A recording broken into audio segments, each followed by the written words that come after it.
Order, please. To bring the House to order and begin with orders of the day, the daily routine, presenting and reading petitions. The Honourable the member for Glace Bay. Mr. Speaker, I rise on a point of privilege, Mr. Speaker. Yesterday, Mr. Speaker, during question period, the Minister of Education stated that he had tabled a report in this House, Mr. Speaker. His response to the Department of Education to the Special Education Implementation Review Committee. And Mr. Speaker, to the best of my knowledge and to the knowledge of House officials, that report was not tabled when the Minister indicated. Mr. Speaker, I'm hoping that the Minister did not mislead myself and colleagues and members of this House and indeed Nova Scotians by saying that a report had been tabled when it actually hadn't been. And Mr. Speaker, if I hope that indeed the Minister knows one report from another. There was a report tabled last week by the Minister, but it was indeed a different report, and I hope the Minister is not going to use that as an excuse, Mr. Speaker, that certainly anyone who's in charge of running the education system in this province should know what reports bear his name and whether or not they've been tabled. So, Mr. Speaker, I'm asking you to look into the matter and to further investigate as to whether or not actually that report had been tabled at the time that the Minister indicated, because to the best of my knowledge it had not been tabled and had not been made available to this House, Mr. Speaker. The Honourable the Government House Leader. Mr. Speaker, far be it for me to speak on behalf of the Minister of Education, but I'm going to anyway. He just walked in, but he did mention to me last night that there was an error. Okay. I would just like to say that I'm not quite the Honourable the Minister of Education on the point of privilege that was raised by the member for Glace Bay. Thank you very much, Mr. Speaker, and it was my intention to rise today and to, prior to question period, and to explain to the honourable member that I had yesterday made reference to tabling the report. It was brought to my attention after question period that had not happened, and I have asked officials in my department to ensure that copies of the report are distributed to all members of the House, and I misspoke yesterday, and for that I want to beg the indulgence of the honourable member. And it certainly was not my intent to mislead in any way, but what I spoke of was, in my view, what I thought had happened, and indeed it turns out it did not happen. I think the House and the members are satisfied with that explanation. I thank the Honourable the Minister of Education and the member for Glace Bay for bringing it to the floor. The Honourable the member for Shelburne on an introduction.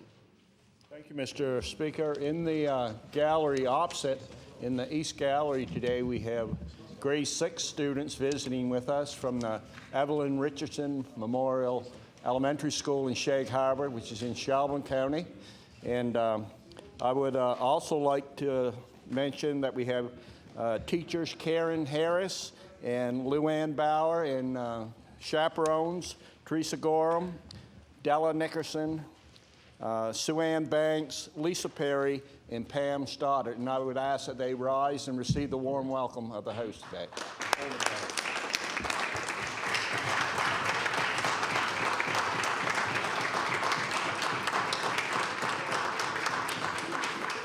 Yes, indeed. Welcome to our guests, as introduced by the Honourable the member for Shelburne. The Honourable the Minister of Finance. Thank you very much. And Mr. Speaker, I also want to make an introduction. In the East Gallery today, there is a constituent of Argyle, of my home village of Wedgeport, who's come to view the proceedings. Mr. Stephen Curtrell. I would ask him to rise and to receive the warm applause of the House. The Honourable the member for Cape Breton Centre on an introduction. Thank you, Mr. Speaker. In our East Gallery today, Mr. Speaker, we have members from quite literally all over the province representing injured workers. From the Pictou County Injured Workers Association is Mary Lloyd and Mary Kellogg. From Nova Scotia Provincial Injured Workers Group is June Labrador and Wally Peters. From Cape Breton Injured Workers is James Lyle. And the Network of Injured Workers, we have Ralph Messenger and Harold Sillig. I would ask them to stand and get the welcome of the House.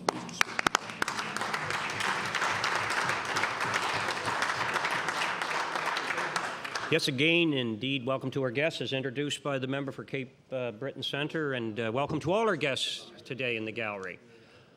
Back to the daily routine. Presenting and reading petitions, the Honourable the member for Clare. Thank you, Mr. Speaker. Mr. Speaker, I beg leave to table approximately 100 letters from residents from the municipality of Clare voicing their concerns regarding a major issue of underfunding our local Enviro depot, and I have affixed my name to that petition. Thank you. The Honourable the member for Hants East. Thank you, Mr. Speaker. I beg leave to table a petition on behalf of the residents of Lower Truro area entitled Petition for the Prevention of Pesticide Spraying in and Near Residential Areas. There are 614 signatures with mine, Mr. Speaker, in support, and although it's presented in more of a resolution, I'll read just the operable clause. We, the undersigned, hereby ask that the Premier, Government, and Legislature of Nova Scotia to create and guarantee by order or legislation a buffer zone of not less than 1 kilometre around our homes to protect our children and the quality of our drinking water, and to phase in organic farming in all residential areas as soon as possible. Petition is tabled. Are there further petitions? Presenting reports of committees, the Honourable the member for Pictou West. Mr. Speaker, as chairman of the Private and Local Bills Committee, I'm directed to report that the committee has met and considered the following bills. Bill number 29, an act to amend Chapter 103 of the Acts of 1981, the Union of Nova Scotia Municipalities Act. Bill number 34, an act to amend Chapter 94 of the Acts of 1958, the Riverport District Fire Protection Act. Bill number 35, an act to amend Chapter 234 of the Acts of 1906, an act to incorporate the Truro Golf Club. Bill number 37, an act to authorize the town of Hantsport to make a grant to the Hantsport Memorial Community Centre. Bill number 40, an act to amend Chapter 141 of the Acts of 1918, an act to amend and consolidate the acts respecting the Sisters of St. Martha. Bill number 44, an act to amend Chapter 153 of the Acts of 1919, an act to incorporate the Old Presbyterian Church Cemetery Company of Chipman Corner in Cornwallis, Kings County. Bill number 47, an act to amend Chapter 76 of the Acts of 1960, an act to incorporate the Associated Alumni of Acadian College. Excuse me. Bill number 48, an act to amend Chapter 72 of the Acts of 1887, the Lunenburg Common Lands Act. And finally, Bill number 51, an act to establish the Dr. Jack Crosby Memorial Addictions Trust Fund. And the committee recommends these bills to the favorable consideration of the House without amendment. The Honourable the Minister of Justice. Mr. Speaker, as chairman of the Committee on Law Amendments, I am directed to report that the committee has met and considered the following bills. Bill number 45, an act to amend Chapter 231 of the Revised Statutes 1989, the Insurance Act. Bill number 50, an act respecting interior designers. The committee recommends these bills to the favorable consideration of the House with certain amendments. The Honourable the Minister of Justice. Mr. Speaker, as chairman of the Committee on Law Amendments, I am directed to report that the committee has met and considered the following bills. Bill number 1, an act to provide compensation for full-time and volunteer firefighters who suffer from an occupational disease. Bill number 28, an act respecting apprenticeship and trades qualifications. And Bill number 43, an act to amend Chapter 282 of the Revised Statutes 1989, Members' Retiree Allowances Act. The committee recommends these bills for the favorable consideration of the House without amendment. And Mr. Speaker, did I recommend, can I see? With certain amendments. Yeah. Those had certain, thank you very much. I was Doing very good. I apologize, sir.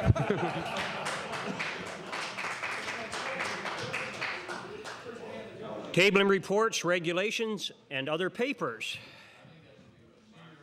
Statements by ministers. Government notices of motion.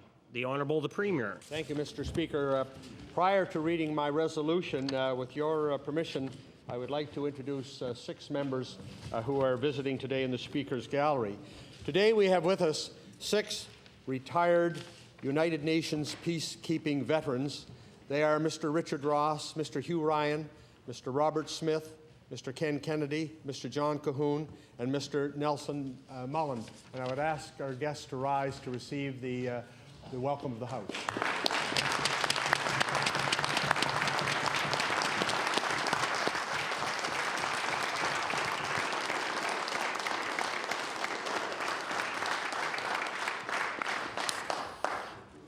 Mr. Speaker, I hereby give notice on a future day I shall move the adoption of the following resolution. Whereas the mandate of the Canadian Association of Veterans in United Nations peacekeeping is to remember those who lost their lives and to educate the public. And whereas peacekeepers are a vital part of today's world, and whereas August the 9th was the day Canada lost 9 peacekeepers by a SAM missile over Syria, therefore be it resolved that August the 9th be designated as Peacekeeping Day in the province of Nova Scotia, and I request waiver of notice and passage without debate. Premier is requesting waivers. Is it agreed? It is agreed. All those in favour, please say aye. Aye. Contrary, nay. The motion is carried.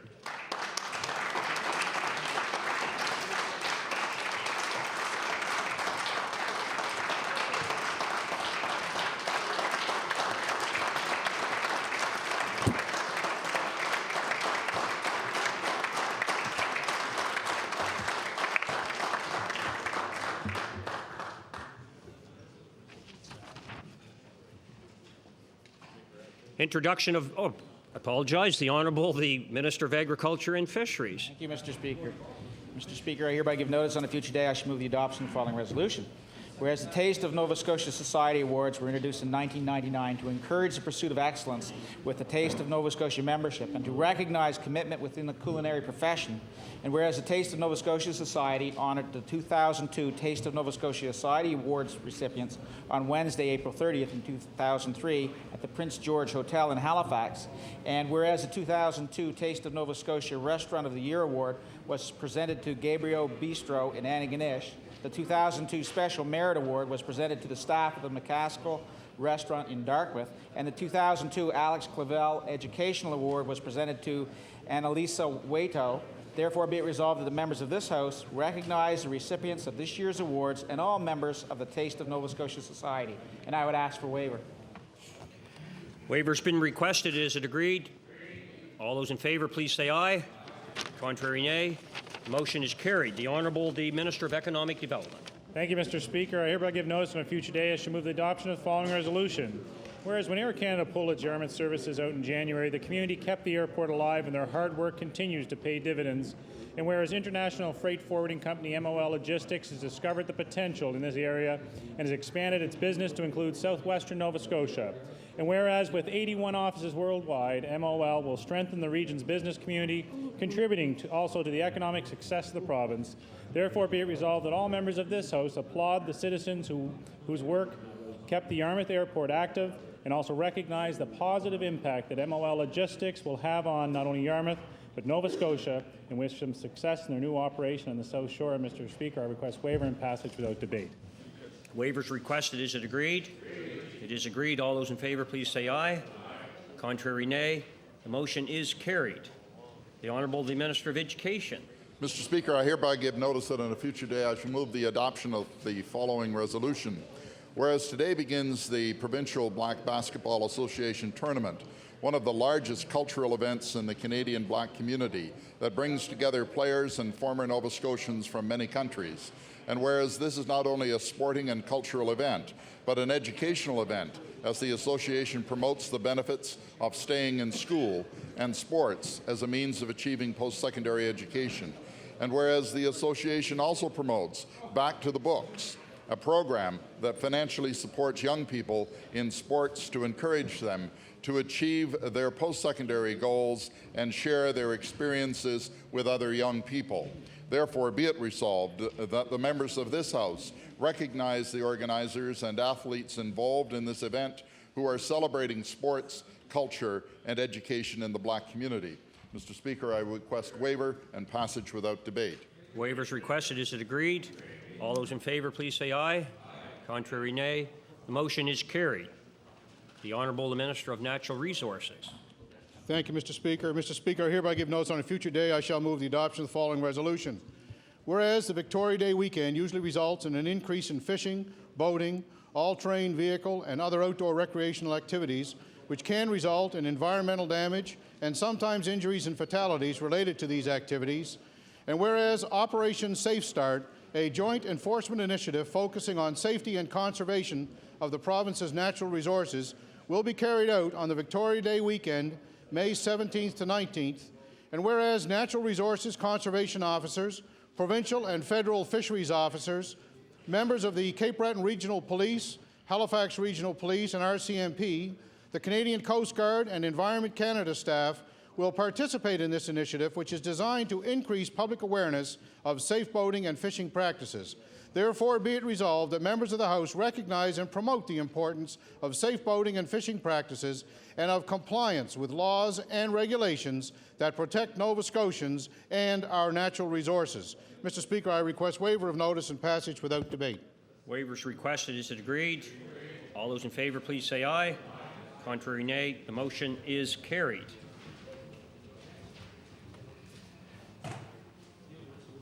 Introduction of bills. Notices of motion. The Honourable the Member for Cape Breton Centre. Thank you, Mr. Speaker. I hereby give notice on a future day I shall move the adoption of the following resolution. Whereas yesterday the Utility and Review Board decision on auto insurance rates determined the massive rate hikes of the past year appear to have been made with no consideration for the ability of Nova Scotian families to pay. And whereas the Minister of Environment and Labour, who is responsible for skyrocketing insurance rates, has remarked that it's too bad the UARB did not offer recommendations on how to control rates, but his government never gave it the mandate to do so. Therefore, whereas while skyrocketing rates continue to torch consumers, the minister fiddles away his time with vague promises of action in the fullness of time. Therefore, be it resolved, the Minister of Environment and Labour, who is responsible for skyrocketing insurance rates, should have the decency to admit that driver-owned, non-profit insurance gives Canadians the lowest auto insurance rates. I'm not going to ask then. The notice is tabled. The Honourable the Member for Cape Breton South. Speaker, I hereby give notice on a future day I shall move the adoption of the following resolution. Whereas Cape Breton Screaming Eagles play-by-play personality for the past 3 seasons, Glenn Craig, will not be back for the 2003-2004 season, and whereas Mr. Craig has accepted a position with a new FN station, CKIQ, in Iqaluit, Nunavut, and whereas Mr. Craig, a former play-by-play personality for the Fredericton Canadians of the AHL and a favourite among Eagle maniacs, will be missed. Therefore, be it resolved that all members of this House wish Glenn Craig all the best when he makes his on-air debut next month at CKIQ in Iqaluit, Nunavut. I would ask for a waiver, Mr. Speaker. Waiver is requested. Is it agreed? It is. All those in favour, please say aye. Contrary, nay. The motion is carried. The Honourable the Member for Preston. Mr. Speaker, I hereby give notice on a future day with the adoption of the following resolution. Whereas last night the Halifax Moosehead season came to a heartbreaking end with a 7-2 loss in the 7th deciding game for the Quebec Major Junior Hockey League's President's Cup against the Hull Olympics. Whereas this defeat was a tough finish to an otherwise spectacular 72 regular game season with an overall record of 44 wins, 15 losses, 10 ties, and 3 overtime losses for 101 points to place first in the Maritime Division of the Frank DeLeo Conference of the 2002-03 season. And whereas this year's playoff season 25-game journey to the Q League's finals is the furthest the Moosehead team has ever gone in its 9-year history that saw 3 of the team's 4 playoff series go the full distance to 7 games. Therefore, be it resolved that all members of this House thank the Halifax Mooseheads, their coach Sean McKenzie, for a great season of hockey and recognize the hard work of the team players and staff, the enthusiastic Moose Maniac fans, and the great play-by-play coverage by John Moore of CJCH 920 AM Rink Rank and Dan Robertson of Eastlink Cable 10 TV throughout the year, and I ask for a waiver, Mr. Speaker. That resolution is a bit wordy, but nonetheless, the member is asking for waiver notice. Is it agreed? It is agreed. All those in favour, please say aye. Contrary, nay. The motion is carried. The Honourable the Member for Hants East. Thank you, Mr. Speaker. I hereby give notice on a future day I shall move the adoption of the following resolution. Whereas volunteers are necessary for the variety of service organizations in our community to exist. Whereas Shirley Beckman has donated countless number of hours and valuable skills to a variety of organizations, such as Maple Ridge Elementary School in Lance, East Hants, Uchi Ryu Karate and Fitness Academy, and the East Hants Highland Dance Association. Whereas Shirley Beckman was honored on April 30th in Upper Rawdon by the municipality of East Hants for her dedication and commitment as a volunteer. Therefore, be it resolved that the members of this House congratulate Shirley Beckman for her outstanding example of volunteerism and extend our appreciation to her and for her hard work and worthy contributions to the community. Mr. Speaker, I request waiver notice and passage without debate. Waivers requested. Is it agreed? All those in favor, please say aye. Contrary, nay. Motion is carried. The Honourable the Member for Victoria. Thank you, Mr. Speaker. Mr. Speaker, I hereby give notice that on a future day I shall move the adoption of the following resolution. Whereas former Liberal Premier Russell McClellan will receive an honorary Doctor of Law degree tomorrow from the University of King's College, of which he is an alumnus.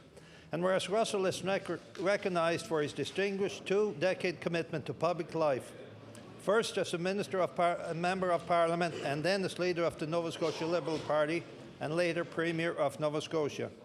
And whereas while serving his province and country, Russell served as a parliamentary secretary to several ministries and has represented Canada at several international meetings, including the United Nations and the World Health Organization. Therefore, be it resolved that all members of this House congratulate Russell McClellan on receiving an honorary Doctor of Law from King's College on May 15, 2003. Mr. Speaker, I ask for waiver and passage without debate. Waivers requested. Is it agreed? All those in favor, please say aye. Contrary, nay. The motion is carried. The Honourable the Member for Kings North. Mr. Speaker, I hereby give notice that on a future day I shall move the adoption of the following resolution. Whereas since opening 10 years ago, Centreville's Eagle Crest Golf Course has become so popular that the owners are expanding their operation. And whereas the golf course will be altered to accommodate more parking space for golfers and a new, larger clubhouse will be constructed. And whereas the owners also plan to open a driving range to build on the course's popularity and place more emphasis on winter activities such as cross-country skiing to make Eagle Crest a year-round destination. Therefore, be it resolved that members of this House join me in congratulating the owners of Eagle Crest Golf Course on the success of their growing enterprise and wish them much success with their future business plans. I request waiver. Waivers requested. Is agreed. All those in favor, please say aye. Contrary, nay. The motion is carried. The Honourable the Member for Timberley Prospect. Thank you, Mr. Speaker. I hereby give notice that on a future day I shall move the adoption of the following resolution. Whereas community groups such as the Lions Club have a long tradition of investing in the well-being of their communities.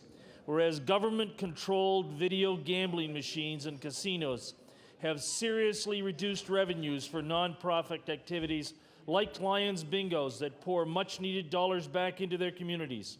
Whereas some Lions Bingos have closed, others are in jeopardy, but this government has raised their licensing fees sixfold in the last 2 years and continue to require that they show net profits or at least 15% of gross receipts or face closure. Therefore, be it resolved that this government admit that its addiction to gambling revenues has severely hampered the efforts of nonprofit groups to fundraise for such much-needed projects in our communities and commit to lightening the regulatory burden on them. I ask for waiver and passage without debate. The members requested waivers. It agreed. I hear several noes. The Honourable Member will take his place. The Honourable Member will take his place. The Honourable... Order, please. Order, please. The Honourable Member... Order, please. Order, please. The Honourable Member for Cape Breton Nova. I hereby give notice that on a future day I shall move adoption of the following resolution. Whereas the Liberal Party has raised the issue of non-implementation of the Dorsey Report on workers' compensation by this government weekly in question period, sometimes more than once a week. And whereas the Minister of Labour has generally responded that action on this matter must wait until the fall of this year anyway. And whereas the sluggishness of the Minister of Labour has by now impressed even the NDP, so that they can see that they should raise the matter of the Minister of Labour having failed to act.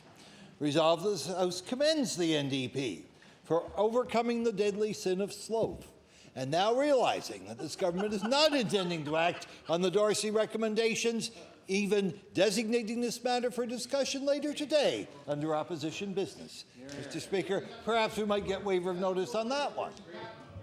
Is the member seeking waiver? Yes. Waiver's request is agreed. I hear several noes. The notice is tabled. The Honourable the member for Kings West. Mr. Speaker, I hereby give notice that on future day I shall move the adoption of the following resolution. Whereas some say learning is a lifetime journey, and Millville's Charlie McDougall, 80 years young, must agree because recently he successfully completed his general education degree. And whereas enrolled in a correspondence course slotted to take 2 years, Mr. McDougall accomplished all the readings, assignments, and tests required in 1 year and is now thinking of enrolling in adult courses at Acadia University, if he can find time in his busy schedule. Whereas after retiring, Mr. McDougall began to think about school again for the first time since he passed grade 9 in 1939 and, never a quitter, decided he wanted to give it a try. Therefore, be it resolved that all members of this House congratulate Charles McDougall on receiving his GED and applaud him for doing it after so many years away from school. He is truly an inspiration to Nova Scotians. Mr. Speaker, I request waiver. Member requests waivers and agreed. All those in favour, please say aye. Contrary, nay. The motion is carried. The Honourable the member for Halifax Atlantic. Mr. Speaker, I hereby give notice on a future day I shall move the adoption of the following resolution. Whereas the Metropolitan Immigrant Settlement Association, MESA, is a community-based organization providing support to newcomers in our province, or to our province. Whereas MESA offers business ideas workshops and seminars, networking opportunities, and business coaching services to aspiring new entrepreneurs.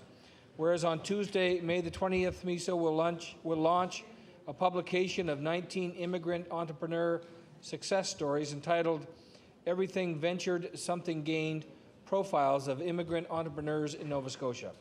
Therefore, be it resolved that members of this House congratulate MESA for the programs and services it has developed to attract, integrate, and retain immigrants to the region, for assisting immigrant entrepreneurs with their endeavors to start businesses in the province of Nova Scotia. And I seek waiver of notice. Waiver is requested. Is it agreed? All those in favour, please say aye. Contrary, nay. The motion is carried. The Honourable the member for Cape Breton West. Thank you, Mr. Speaker. Mr. Speaker, I hereby give notice that on a future day I shall move the adoption of the following resolution. Whereas volunteerism is essential to the development and success of communities throughout Nova Scotia, and whereas each year government recognizes those volunteers who have made unselfish contributions and played an exemplary role towards the betterment of their communities and to the lives of others. And whereas this year, Frances Fougeron of Manadoo is recognized for her extensive contributions to the Manadoo Credit Union and to the credit union movement, therefore be it resolved that all members of this House recognize and congratulate Frances Fougeron for her outstanding volunteer efforts. Mr. Speaker, I would ask for a waiver of notice and passage without debate. Agreed. All those in favour, please say aye. Contrary, nay. The motion is carried. The Honourable member for Pictou West. Thank you. Mr. Speaker, I hereby give notice that on a future day I shall move the adoption of the following resolution. Whereas West Pictou Consolidated Physical Education teacher Terry Hilchey was the recipient of an Education Week Award for exemplifying the week's theme, physical education, stimulating the mind and the body. Whereas Mr. Hilchey was able to obtain funding for pedometers for all students at his school in order to promote physical activities and teach the students about technology. Whereas the Lions Book teacher has also helped to get the West Pictou Consolidated Schools website launched. Therefore, be resolved that the members of this House join me in congratulating Terry Hilchey on being named one of the province's top physical education teachers and express our gratitude for his efforts to improve the minds and bodies of our students. Mr. Speaker, I request waiver of notice.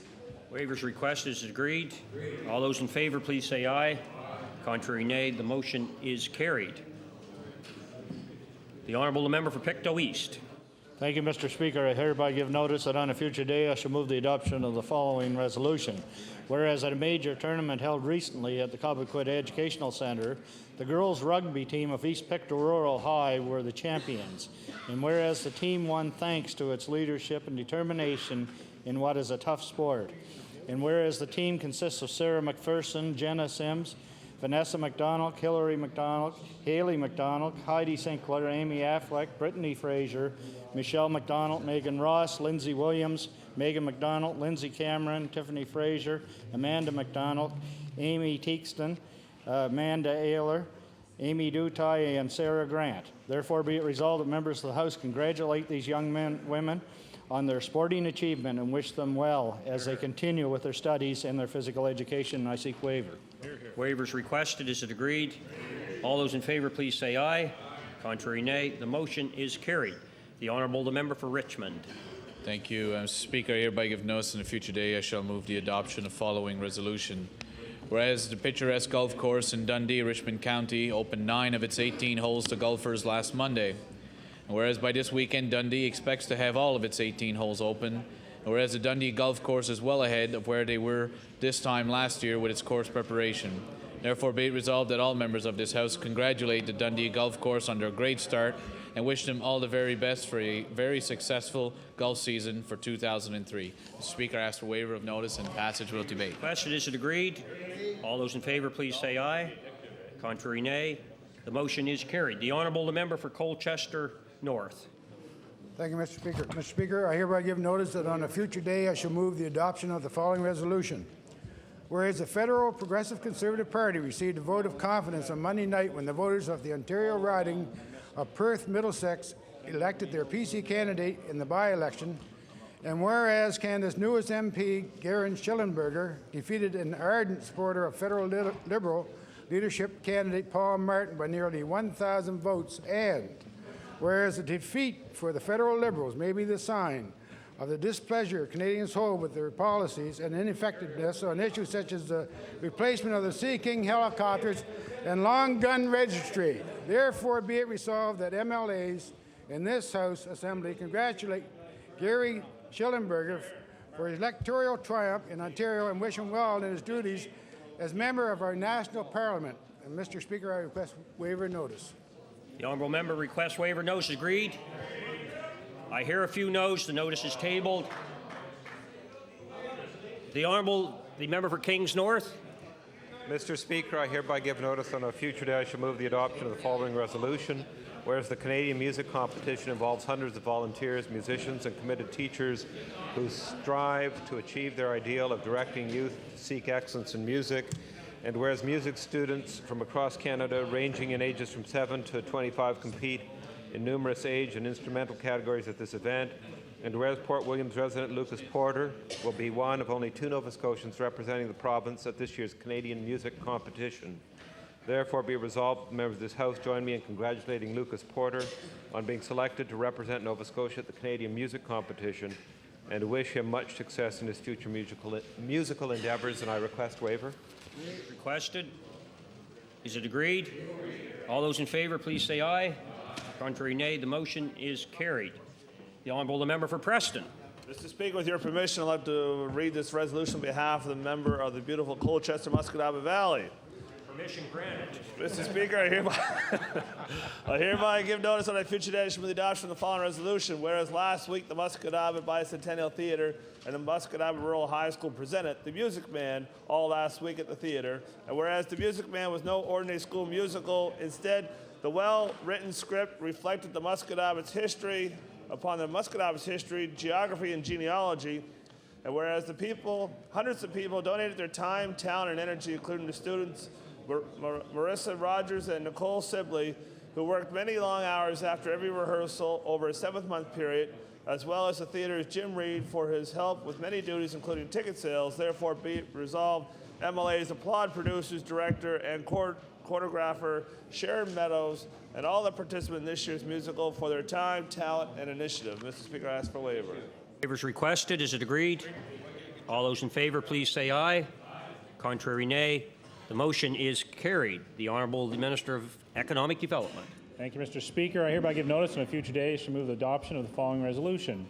Whereas sensing a need in the area of arts and culture in the North Side community, the Celebration of the Arts Society was formed and its members doing an exemplary job of showcasing the musical talent in the North Side's arts and culture scene. And whereas planning went on for 18 months before the Society began hosting concerts in the area, reaching out to bring in young, unknown bands to complement the more experienced musicians, and whereas the concerts are being held in local churches, a venue that surprised organizers, which turned out to be a perfect location for their high ceilings, acoustics, setting, and seating. Therefore, be it resolved that members of the House commend the efforts of the Celebration of the Arts Society led by Susan Clark-Tizard and Wanda Evely, and thank them for reviving the music scene in Cape Breton's North Side. Mr. Speaker, I seek waiver and passage without debate. Waivers requested. Is it agreed? All those in favor, please say aye. Contrary, nay. The motion is carried. The Honourable the Minister of Education. Mr. Speaker, I hereby give notice that on a future day I shall move the adoption of the following resolution. Whereas the Taste of Nova Scotia Restaurant of the Year award is awarded based on nominations from customers who have enjoyed a high-quality dining experience in a Nova Scotia restaurant, and whereas this year's Taste of Nova Scotia's Restaurant of the Year is Antigonish Gabriel's Bistro, and whereas restaurant owner Mark and Karen Gabriel have not only brought superb food and wine service to the town of Antigonish, they are community leaders who often extend their financial support to many worthwhile community projects.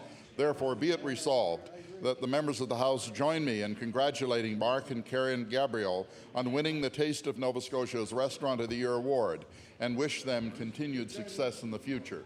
Mr. Speaker, I request waiver and passage without debate. Waiver is requested. Is it agreed? All those in favor, please say aye. Contrary, nay. The motion is carried. The Honourable the Minister of Transportation and Public Works. Thank you, Mr. Speaker. Mr. Speaker, I hereby give notice that on a future day I shall move the adoption of the following resolution. Whereas Ardith Wildsmith and public health nurse Barbara Hilbert have participated in organizing a Well Women's Clinic for New Germany, and whereas in an effort to have teen girls involved and interested in issues concerning women, a Well Teen Clinic has been organized for New Germany, and whereas high school girls will assist in the organizing of the clinic by putting forward ideas that not only have a medical component, but also an educational component as well. Therefore, be resolved that the members of the House of Assembly congratulate Ardith Wildsmith, Barbara Hilbert, Anna Noss, Sarah Bolivar, Jocelyn Meisner, Melanie McKay, Ashley Leary, Jessie Hanna, Tamara Allenbeck, Melissa Jodry, and all other organizers of the Well Teen Clinic in New Germany in their efforts to make a difference for others. Mr. Speaker, I request waiver of notice and passage without debate. Waiver is requested. Is it agreed? All those in favor, please say aye. Contrary, nay. The motion is carried. The Honourable the Minister of Economic Development and Member for Cape Breton North. Thank you, Mr. Speaker. I hereby give notice on a future day I shall move the adoption of the following resolution. Whereas George Davis, a former member of the Halifax Mooseheads Hockey Club, is a resident of Florence, Cape Breton, and whereas George Davis was drafted by the Anaheim Mighty Ducks of the National Hockey League in 2002, and whereas George Davis signed a 3-year deal with the Mighty Ducks on Sunday, May 4th, therefore be it resolved that all members of the House congratulate George Davis on signing a contract in the National Hockey League and acknowledge the pride of his friends and family in Florence, Cape Breton. And Mr. Speaker, I request waiver and passage without debate.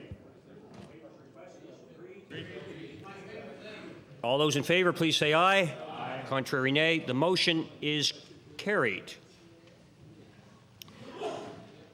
The Honourable the Government House Leader. Yes, Mr. Speaker. Mr. Speaker, I hereby give notice on the future day I shall move adoption of the following resolution. Whereas in recognition of the town of Windsor's importance to Nova Scotia history, Nova Scotian Crystal Limited has donated to the town an exclusive pattern vase to coincide with its 125th anniversary this year. And whereas the presentation of the pattern vase was made by the President and CEO of Nova Scotian Crystal, Mr. Robert McCullough, to Windsor Mayor Anna Allen in a ceremony at the Town Hall earlier this month. And whereas the new Windsor pattern created to recognize the age of sail in Windsor and the town's history as a shipbuilding center is featured in the company's brochure, which is made available to customers across Canada and the United States. Therefore, be it resolved that MLAs recognize the symbolic significance of this treasured piece of crystal and what the donation means to the town of Windsor, which has played such a prominent role in the history of this province for the last 125 years. And, Mr. Speaker, I move waiver and passage without debate. Waiver is requested. Is it agreed? It is agreed. All those in favor, please say aye. Contrary, nay. The motion is carried. I would remind the honourable members that it has been agreed by all sides that there will be no late debate tonight. Oral questions put by members. Question period will order, please. The honourable member for Cape Breton North, or pardon me, for Colchester North. Wow. Coming over, Cecil. Yeah. Order, please. Order, please. Minister Lanzo. Anyway, Mr. Speaker, if I may, earlier this afternoon, the Premier did a resolution proclaiming August the 9th as a peacekeeping day in Nova Scotia. And outside the legislature, I was presented by the peacekeepers this certificate, and it's for the members of the Standing Committee on Veteran Affairs, and if I may, I'd like to read it. It's for all committee members. It's from the Canadian Association of Veterans in United Nations Peacekeeping, presented to members of the Standing Committee on Veteran Affairs in appreciation and in recognition of their unanimous support to obtain a proclamation for the province of Nova Scotia to declare August the 9th as Peacekeeping Day, presented on behalf of all members of the Canadian Association of Veterans in the United Nations Peacekeeping. Hear, hear. And I thank you very much, and I thank my committee for unanimously supporting this endeavor. Thank you. Hear, hear. Thank you. Thank you.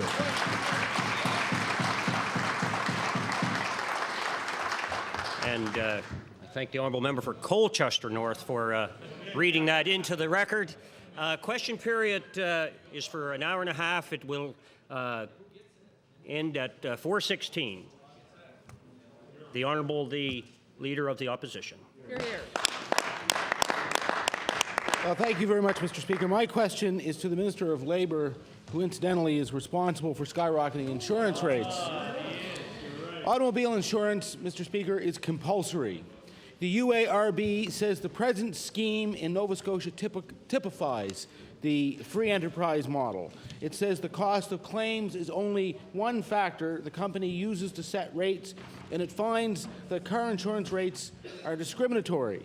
The insurance company said they would use their high-level contacts with this government to gain a limit on the benefits they pay without a limit on rates. And my question is, will the minister tell this House why his government has been singing the insurance company's tune instead of standing up for Nova Scotia drivers?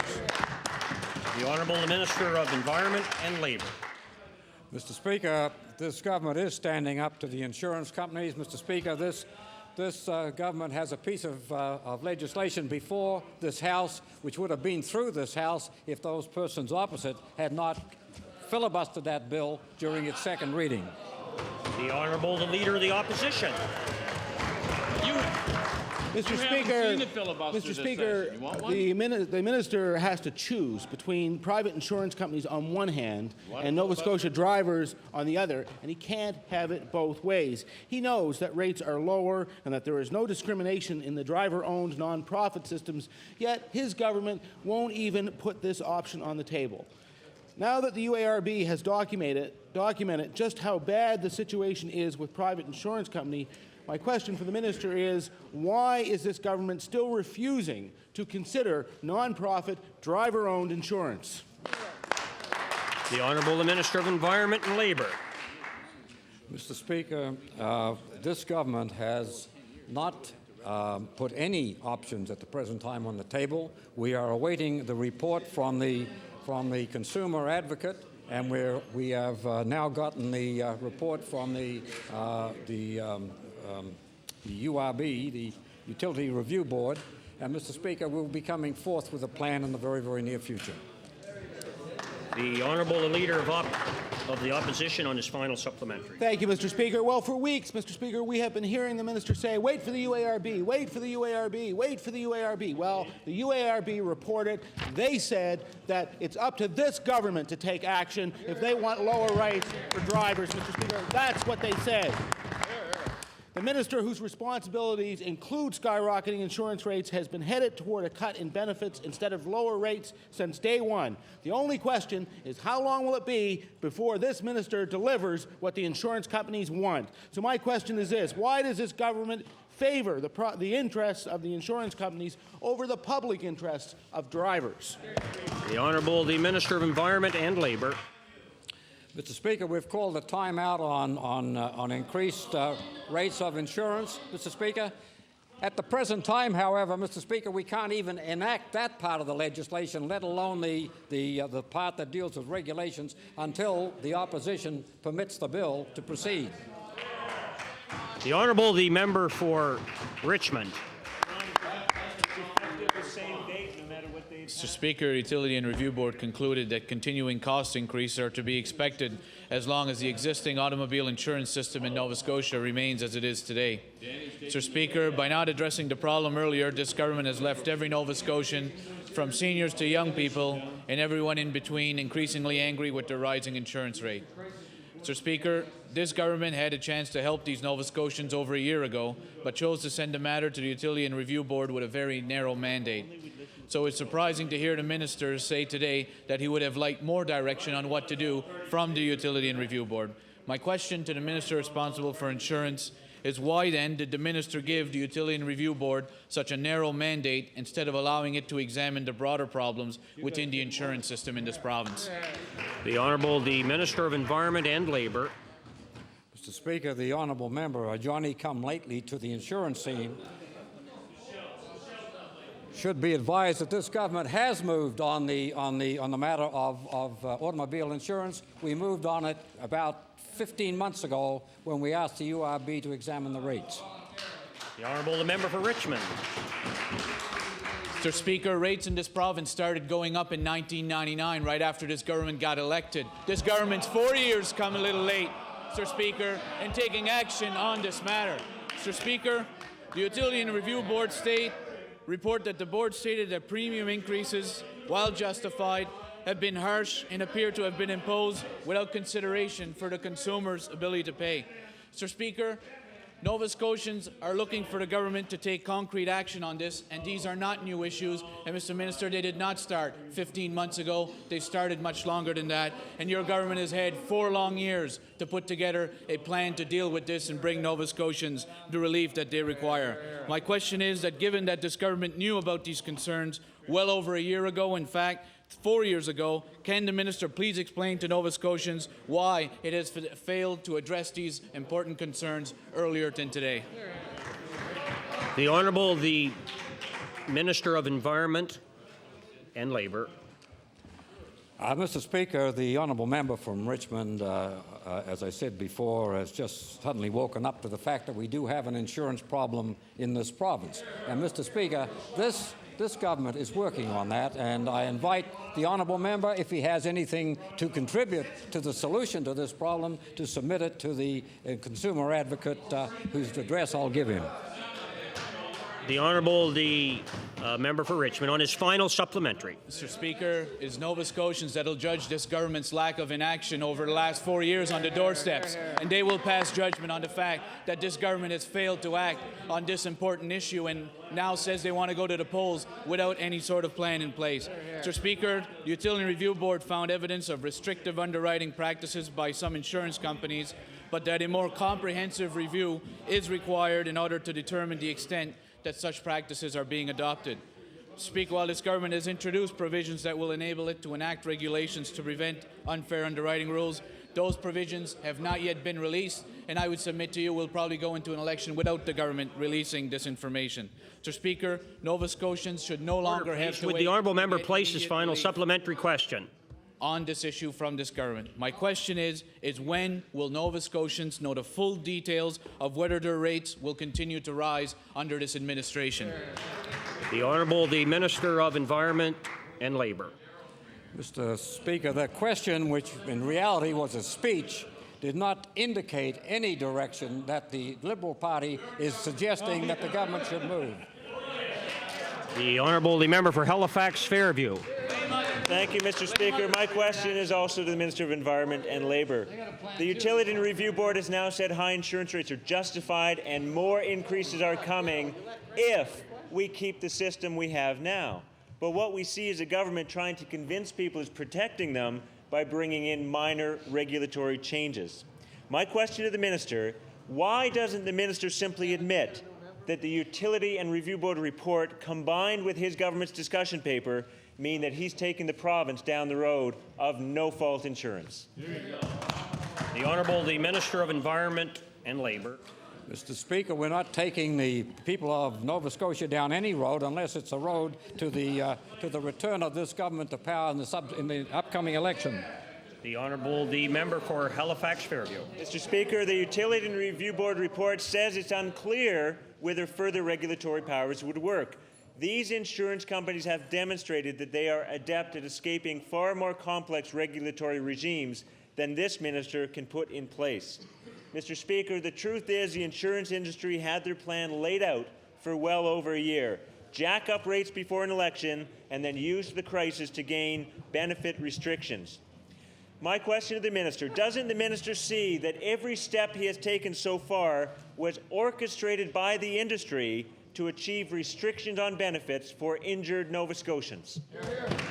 The Honourable the Minister of Environment and Labour. Mr. Speaker, I don't know if the honourable member has read the report, but the report does provide us with some direction, and we will be taking that direction as we proceed. The Honourable Member for Halifax Fairview on his final supplementary. Thank you, Mr. Speaker. The minister is dancing to the tune of the insurance industry, which is acting like a puppet master in this whole affair. By restricting benefits, this minister will guarantee that victims of car accidents will fund increased insurance company profits. My question to the minister is, will the minister show that he's on the side of Nova Scotians instead of mammoth multinational insurance companies and rule out benefit restrictions today? The Honourable the Minister of Environment and Labour. Mr. Speaker, this government doesn't just jump to conclusions. This government examines a problem and then comes up with a reasoned approach, and, Mr. Speaker, that's exactly what we'll do. The Honourable the Member for Dartmouth East. Thank you, Mr. Speaker. My question is the Minister of Health. And Nova Scotia is about to lose a valuable player in cancer treatment in this province. The chief medical oncologist at the QE2, Dr. Leonard Rhino, an individual that we as government recruited to this province, has resigned and will be going to the U.S. to work. This, Mr. Speaker, is a huge loss for cancer patients and cancer treatment right across this province. It marks the beginning of the breakdown of the infrastructure for cancer care in Nova Scotia. My question to the minister, could the minister please explain to all Nova Scotians how she will manage to control wait times for cancer patients given the loss of Dr. Reno? The Honourable the Minister of Health. Thank you very much, Mr. Speaker. And Mr. Speaker, yes, indeed, the doctor in question is very well respected. So well respected, he received a very prestigious post in the United States. And Mr. Speaker, we will be working to recruit more oncologists. And I'd also like to point out that there are some good things happening in this area. For example, the recruitment of the researcher, Dr. Lee, which may in turn bring some more expertise in that area to Halifax. Thank you very much, Mr. Speaker. The Honourable the Member for Dartmouth East. Yes, research is an important component of cancer care, but it's not patient care and clinical care. So it isn't just Dr. Reno that we're losing. There's another medical oncologist vacancy at the QE2 as well.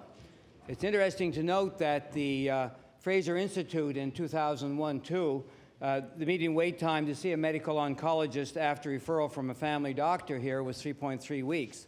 Despite having made progress on this wait time over the previous year, there's no question a loss of two medical oncologists will now see those wait times grow. My question to the minister, will this minister outline what aggressive measures she is going to undertake to ensure that wait times to see a medical oncologist won't grow out of control? The Minister of Health. Thank you, Mr. Speaker. And Mr. Speaker, obviously the member opposite knows that This is a very important area, and I can tell him that the recruitment efforts are being headed by Dr. Alan Purdy, together with Dalhousie University, and they are making every effort to fill those 2 positions. Thank you, Mr. Speaker. The member for Dartmouth East on his final supplementary. We're losing a nucleus of very important specialists here in a very important area of cancer care. And something is happening here that this government is unable to handle. We have oncologists leaving. We had vacancies for liver transplant specialists. We now are sending Nova Scotians to Ontario. The cardiac surgeons are not having enough time to operate. They're on loan to Manitoba, all of which contributes to increased wait times and a breakdown of infrastructure of important specialist care in Nova Scotia. My question to the minister, just when is she going to take action to ensure that specialists stay in Nova Scotia rather than scaring them away, which appears is what is happening and that she and her government is doing to the health care of Nova Scotians? The Minister of Health. Thank you, Mr. Speaker. And Mr. Speaker, one can look at the situation from that point of view if one chooses. One can also say that the care and that the medical specialists in Nova Scotia are excellent. Otherwise, that particular oncologist would not be going to such a prestigious position in the U.S. We would like to have him, but he chose to go elsewhere. And Mr. Speaker, I would not say that adding $5 million to the cardiac care program at the QE2 is leading to demoralization or having people leave. In fact, Mr. Speaker, we have one of the best, or the best cardiac program in the country, which the member from Dartmouth East knows. Thank you, Mr. Speaker. The Leader of the Opposition. Thank you. Yesterday, the Utility and Review Board said there is no question that insurance companies are being harsh and discriminatory. Janine Doyle is 18 years old. She's a university student living at home to save money. She needs her car to get back and forth to school, Mr. Speaker, and to work. Mr. Speaker, Janine works for minimum wage. This year, her insurance jumped by $800. Now, she can't afford her car, and she's wondering what she's going to do. So my question to the Minister of Environment and Labour, who's responsible for skyrocketing insurance rates, is simple. Utility and Review Board said they can't lower auto insurance rates. What will it take for your government to lower the rates?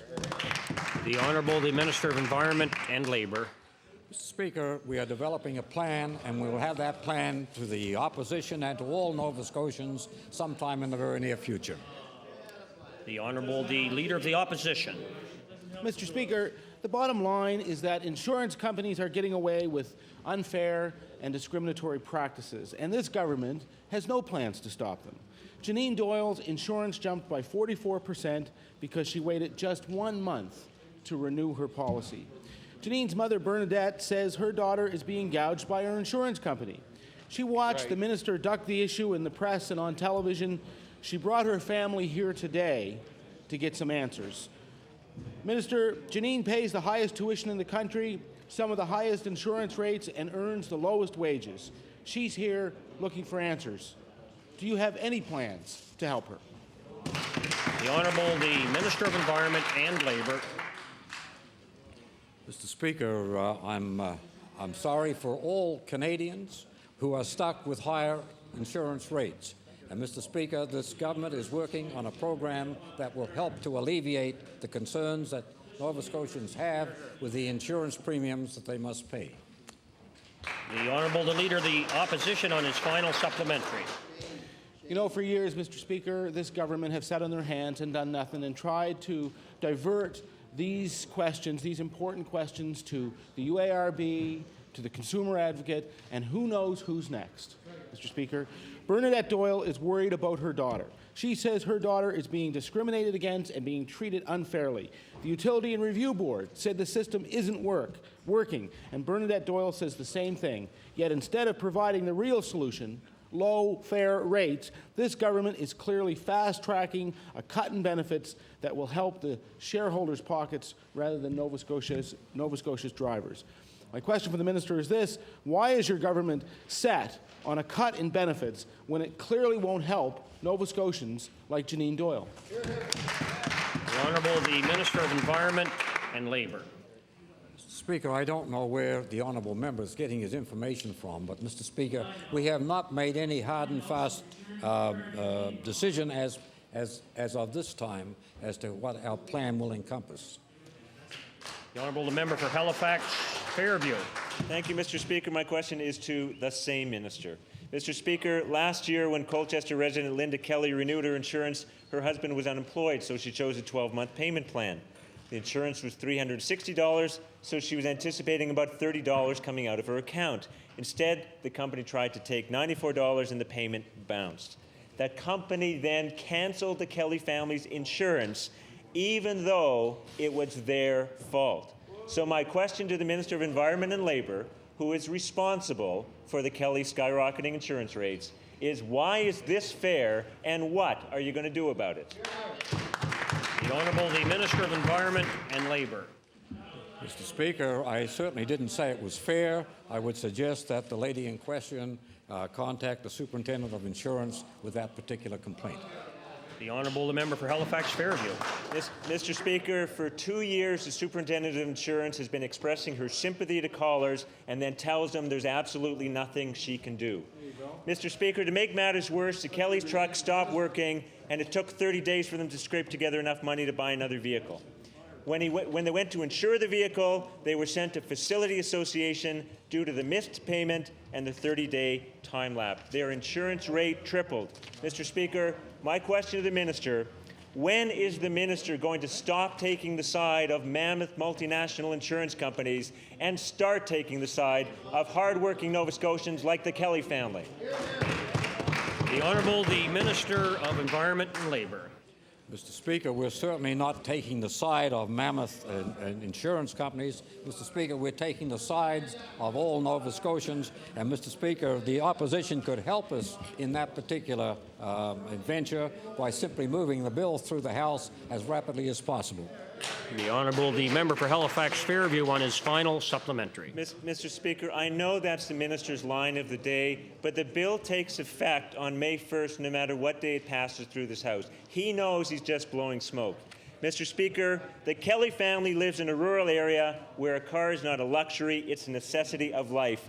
They had to cancel their house insurance to keep the car on the road, and they're going to be in Facility Association for at least another year because of a mistake their insurer made. My question to the minister is why can't the minister listen to the Utility Review Board, admit the present system is unsustainable, and look at other ways of delivering auto insurance for hardworking Nova Scotia families? The Honourable the Minister of Environment and Labour. Well, Mr. Speaker, I think the honourable members finally got it. We are looking for other ways of delivering insurance to the people of Nova Scotia. The Honourable the Member for Dartmouth East. Thank you, Mr. Speaker. My question, Minister responsible for Office of Health Promotion. Mr. Speaker, this government has made a great fanfare about the important role that community health boards play in our health care system. In fact, Mr. Speaker, this government is on record as stating that, and I quote, "We have to continue to improve services for those who are sick, but we also need to put more emphasis on keeping people well, and this is something communities do best," end of quote. My question to the minister responsible for the Office of Health Promotion, does he still believe this to be the case? The Honourable the Minister responsible for Health Promotion. Thank you very much, Mr. Speaker. And indeed, yes, Mr. Speaker, I feel that the community health boards play an integral role in our province. And in fact, I had the opportunity to meet with members of the community health boards across the province just a couple of short weeks ago. The Honourable the Member for Dartmouth East. Thank you, Mr. Speaker. In this year 2001, this government provided community health boards access to $1 million wellness fund to fund wellness initiatives in their respective communities throughout the province. This year, Mr. Speaker, to date, they have received nothing. Nothing, despite the fact that this minister has a line item in his budget for grants totaling $4.2 million. My question to the minister, could the minister please explain why he has not provided a wellness fund for community health boards, despite the fact that wellness is what communities do best? The Minister responsible for Health Promotion. Thank you very much, Mr. Speaker. And indeed, the member is right. That fund was there in place, Mr. Speaker. I can assure the member we'll be working with our community health boards and with our DHAs on a number of opportunities which exist, Mr. Speaker, to promote health and healthy communities, Mr. Speaker. But he is correct. That fund is no longer in place as it was, Mr. Speaker. The Honourable the member for Dartmouth East on his final supplementary. Well, that's quite a shock, really, Mr. Speaker, but there's $4.2 million there. The cynics among us might say that this government is just holding on that $4.2 million so that they can go out in fine Tory fashion and make all sorts of grandiose announcements prior to, or even during an election campaign. So my question to the minister, will this minister commit today that he will reinstate this at least a $1 million wellness fund for community health boards so that they can determine the priorities of their communities, not determined by governments during an election campaign? The minister responsible for health promotion. Mr. Speaker, I thank the member for the question. I can assure the member that we are working very closely with community health boards, with district health authorities to ensure that the dollars we spend are in the best interest of all communities and all individuals across our province, Mr. Speaker. The Honourable the member for Cape Breton Centre. Thank you, Mr. Speaker. You know, Mr. Speaker, Nova Scotian drivers are learning fast that this government has no interest whatsoever in helping them. First, the government allowed the insurance companies to hike rates throughout last year while the URB was still in hearings, Mr. Speaker. Next, the government announced a so-called freeze in rates, but didn't bother to tell brokers or drivers exactly what that freeze or delay meant, Mr. Speaker. Now, citizens like Margaret Krause has been searching for answers for weeks. She cares because the rate hike will force her to choose between medication and her car. Any hope of a freeze is all she has, Mr. Speaker. Yet, in response to her search, the minister just suggests, go call your broker. So I want to ask the minister, why are you refusing to take your responsibility for this issue seriously? The Honourable the Minister of Environment and Labour. Mr. Speaker, I am taking this situation seriously, and that is why I am anxious for the Insurance Act amendment to pass through this House as rapidly as possible so we can indeed take action. The Honourable the member for Cape Breton Centre. Well, Mr. Speaker, in case he wasn't listening when the member from Halifax Fairview told him, he knows it's retroactive to May 1, and he's just playing smoke and mirror games here, Mr. Speaker. Tens of thousands of people are no better off today than they were yesterday with this government when it comes to insurance rates. The government keeps telling Nova Scotians to wait. Wait for the URB to make its decision. Wait till George Jordan puts in his report, or wait, more dastardly, Mr. Speaker, till after the next election. Meanwhile, rates are skyrocketing as insurance companies continue to gouge Nova Scotians.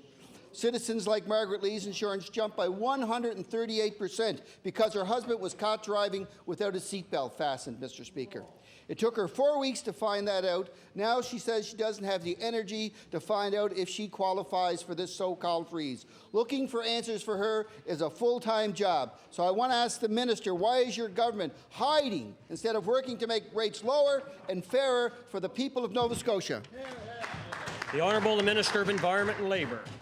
Mr. Speaker, if I had the option of asking the honourable member for Cape Breton Centre a question, I would ask him the question as to why are they putting impediments in the way of the passage of legislation that will indeed have a favourable effect on the people of Nova Scotia. The Honourable member for Cape Breton Centre on his final supplementary. You know what, Speaker? He can't, but I will answer it, and there's no impediments. The bill is retroactive. He knows that. As we said before, he's blowing smoke.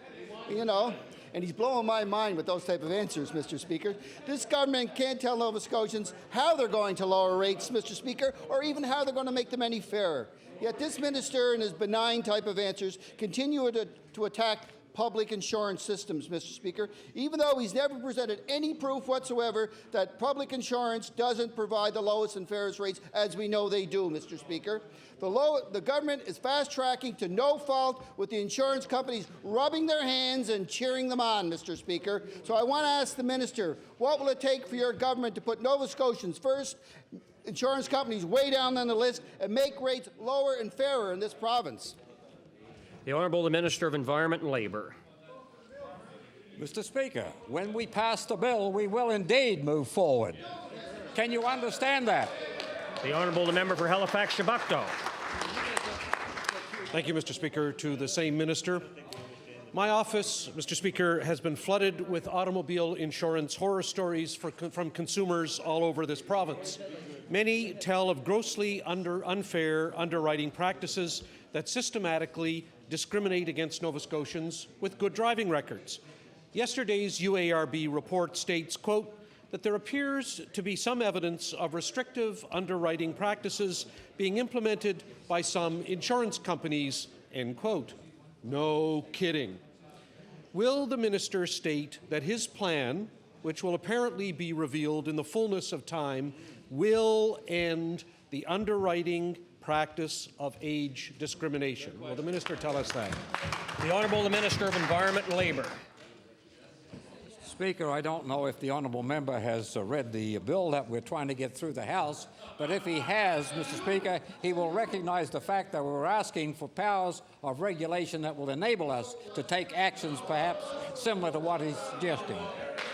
The Honourable Member for Halifax-Shabukto.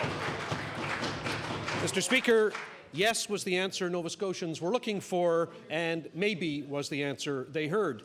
The UARB found that restrictive underwriting practices were difficult to quantify, and they said a more comprehensive review is required. They quoted the Insurance Bureau of Canada stating that changes in underwriting practices will not solve the problem, and in the industry's own words, quote, could in fact make the situation worse by increasing financial losses to insurers, end quote.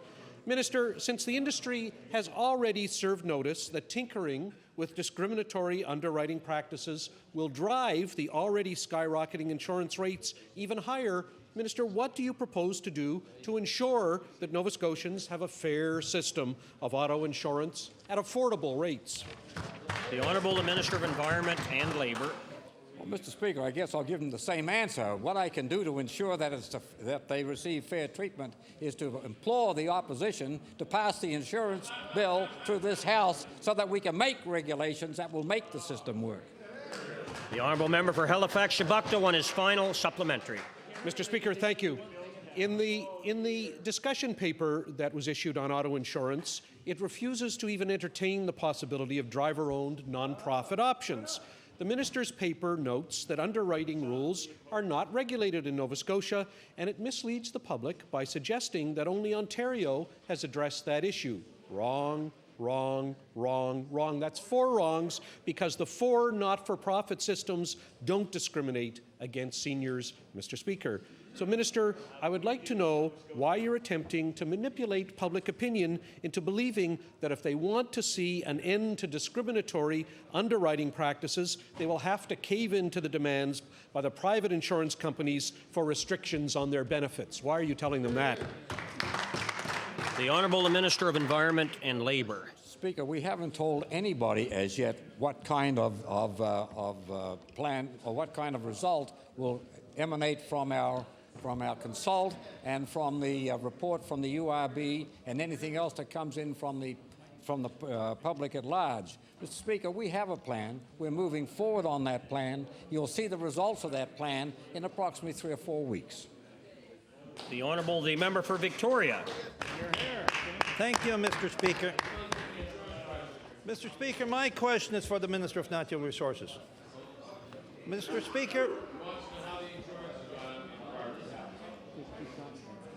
Speaker, a dead crow was found in Shelby Park.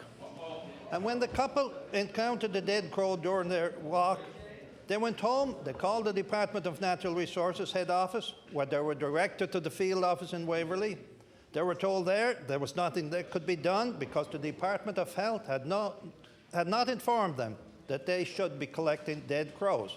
So my question to the Minister of Natural Resources, why did the Department of Natural Resources fail to act when this call was received by a citizen concerned about the West Nile virus?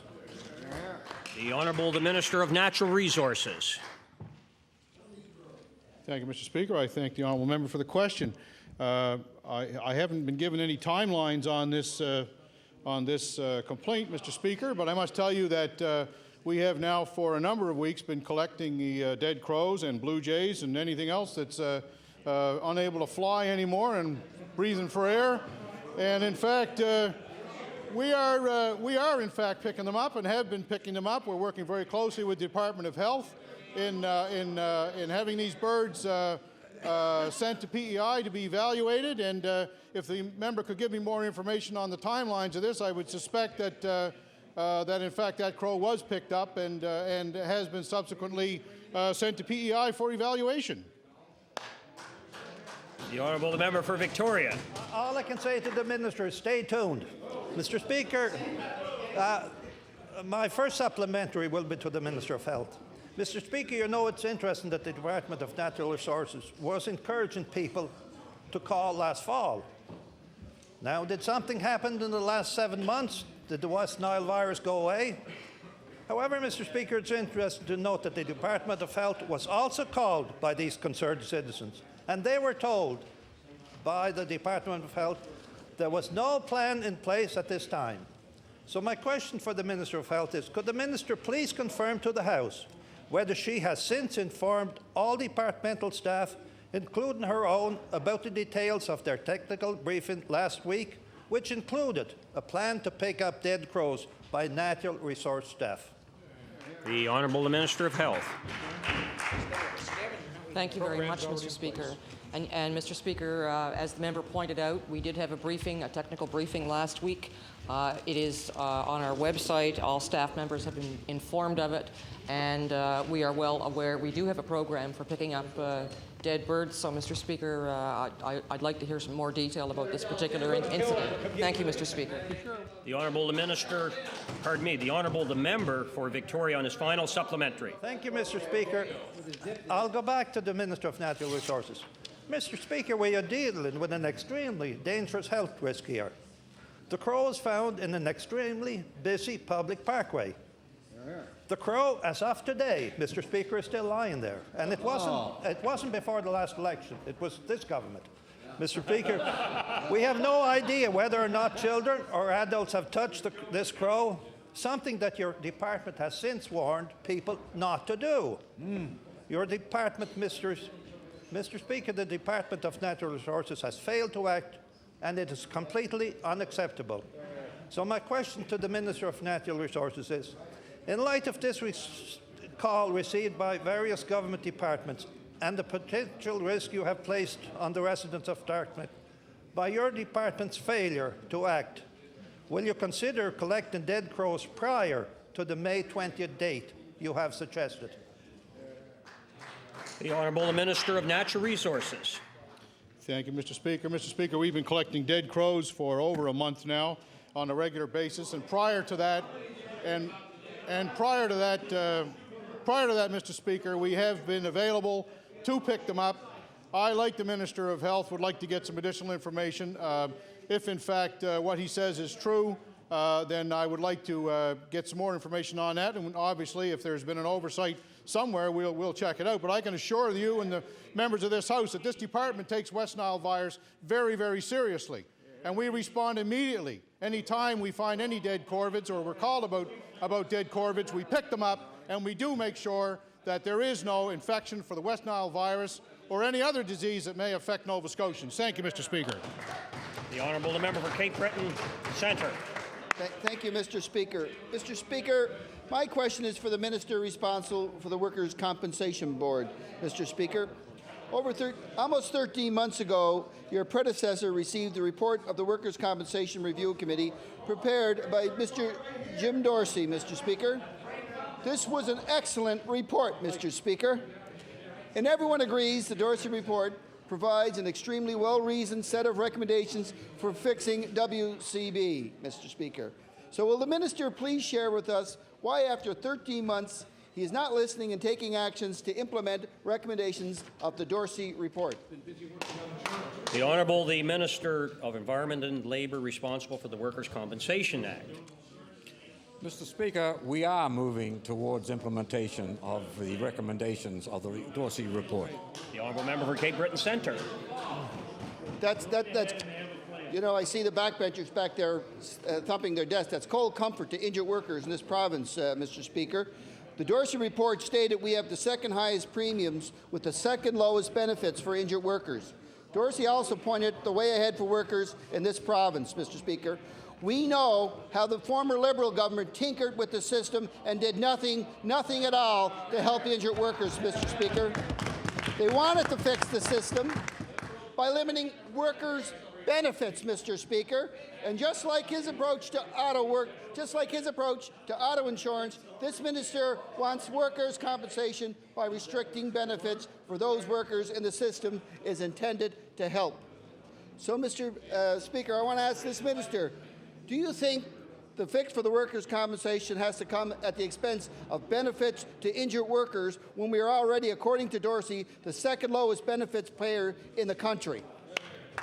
The Honourable the Minister of Environment and Labour.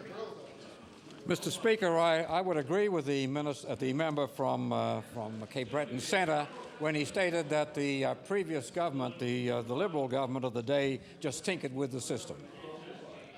The Honourable Member for Cape Breton Centre on his final supplementary. Thank you, Mr. Speaker. Well, I really don't appreciate the glib answer. I do agree with you, Mr. Speaker.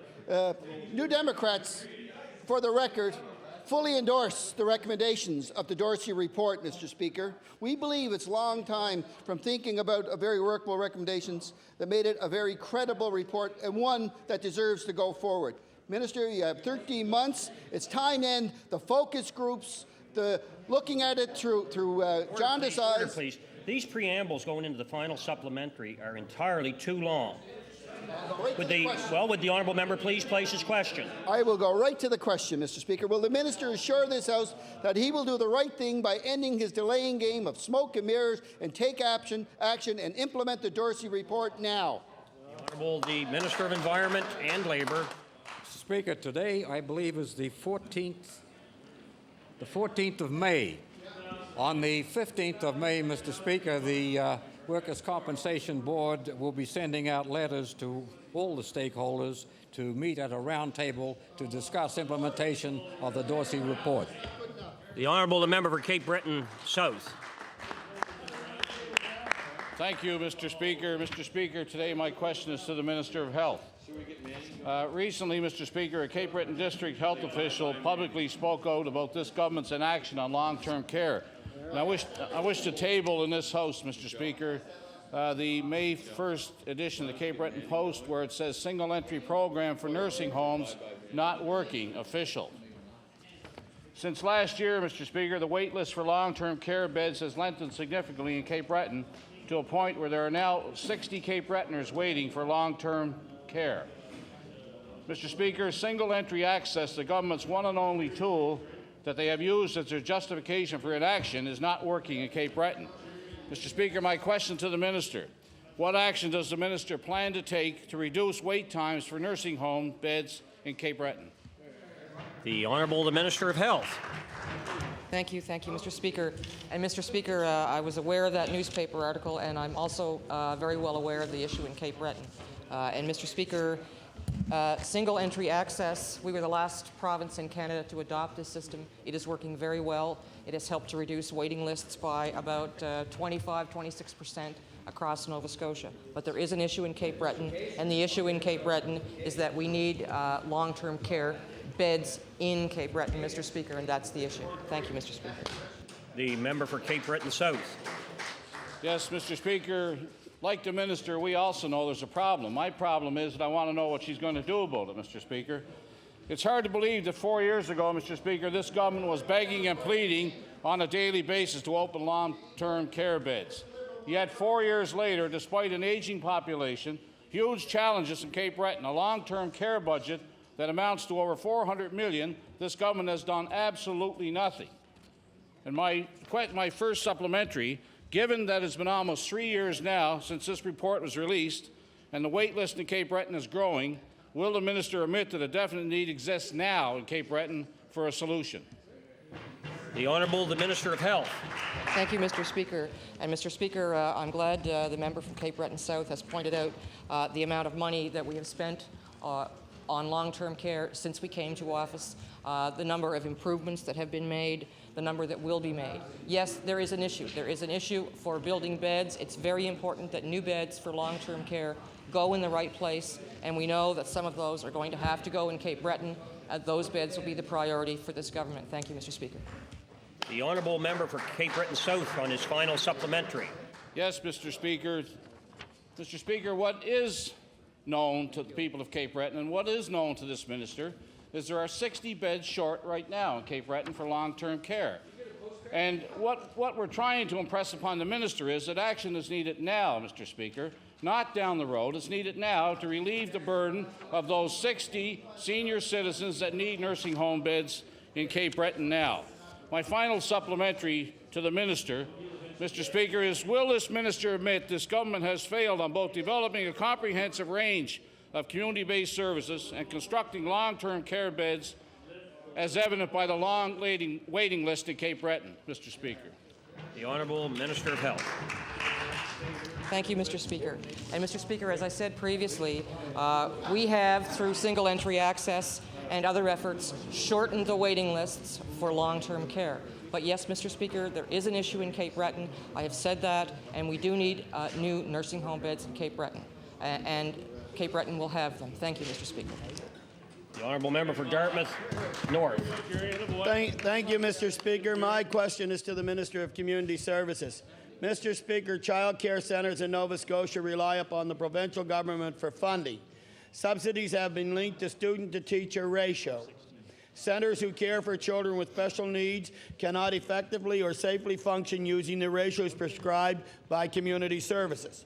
To date, the department refuses to use different ratios to take this into account. I ask the Minister of Community Services, why does your government discriminate against developmental daycare programs for children with special needs? The Honourable Minister of Community Services. Thank you, Mr. Speaker, and I thank the member opposite to allow me to elaborate on a little bit of the background that came up, that led to the coming up of the formula for divvying up the funding to the child care centres to support the early childhood development initiative. And that was done in consultation with the child care centres. The roundtable on child care was an integral player in this, and as part of this there was a recognition for children with special needs, and that in fact has been incorporated into the program. So centres with special needs do get special funding to help defray the costs in caring for those children. The honourable member for Dartmouth North. Thank you, Mr. Speaker, and that minister is misspeaking to this legislative assembly. And Mr. Speaker, the ratio does not work, and they have sent letters, along with my office has sent letters to the minister of that department.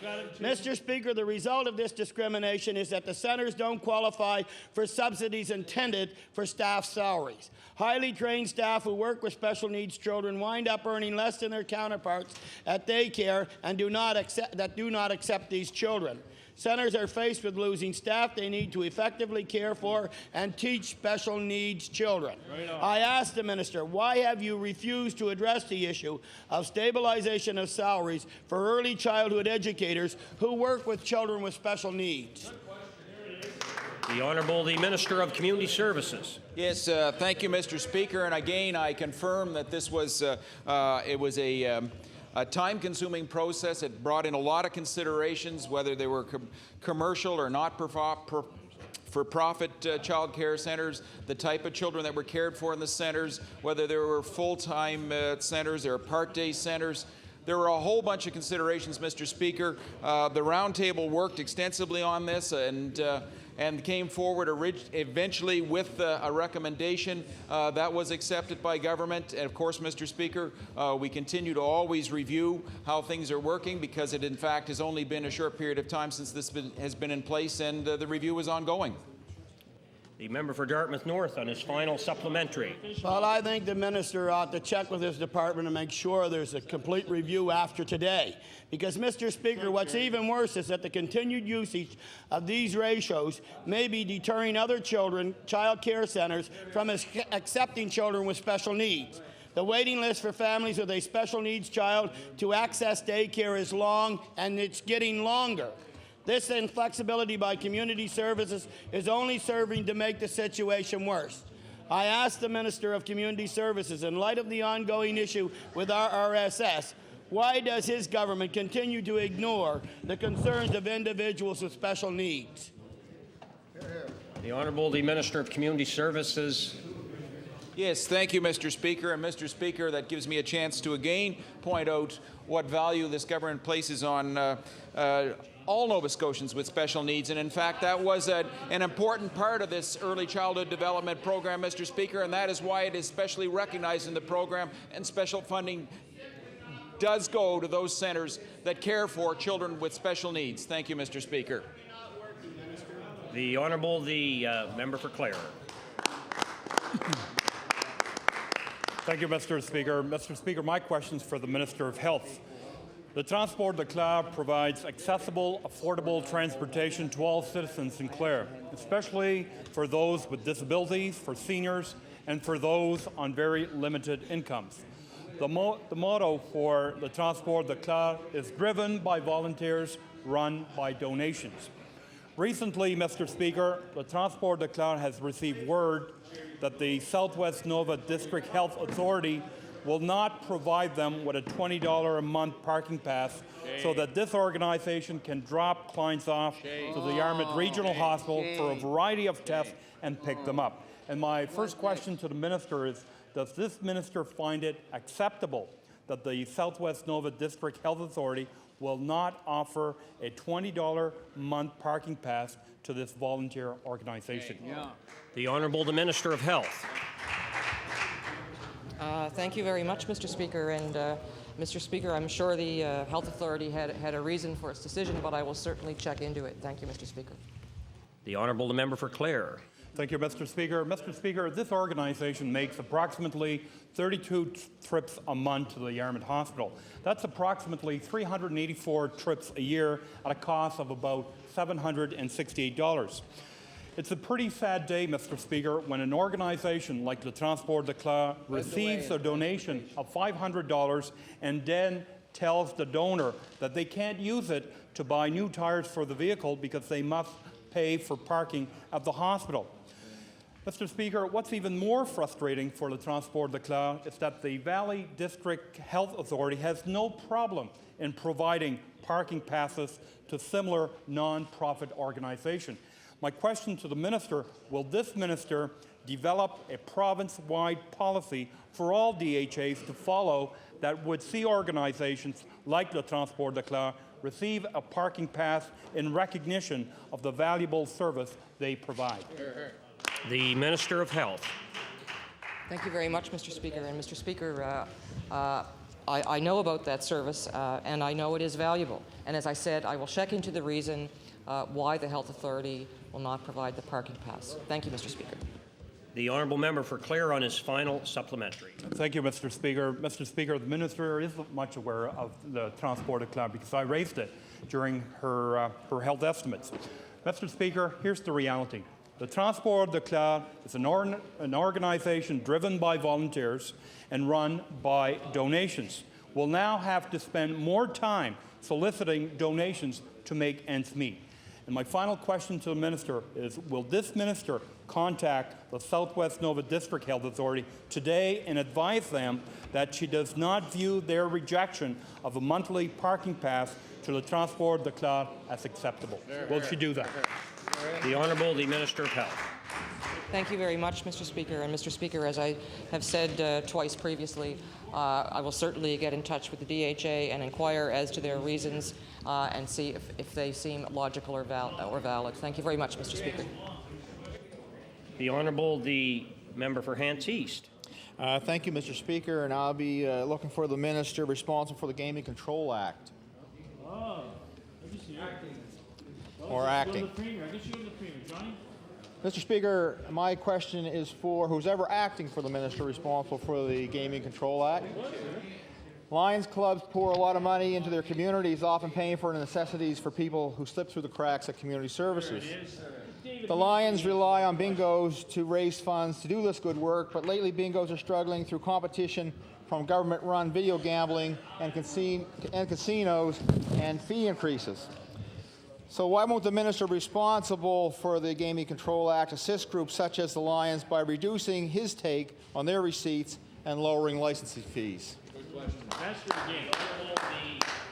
The Minister of Finance. Lions Club. Lions Club. Give them more money.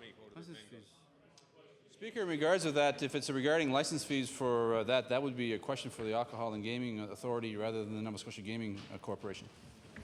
The Honourable the member for Hants East. Get an answer. Who's responsible?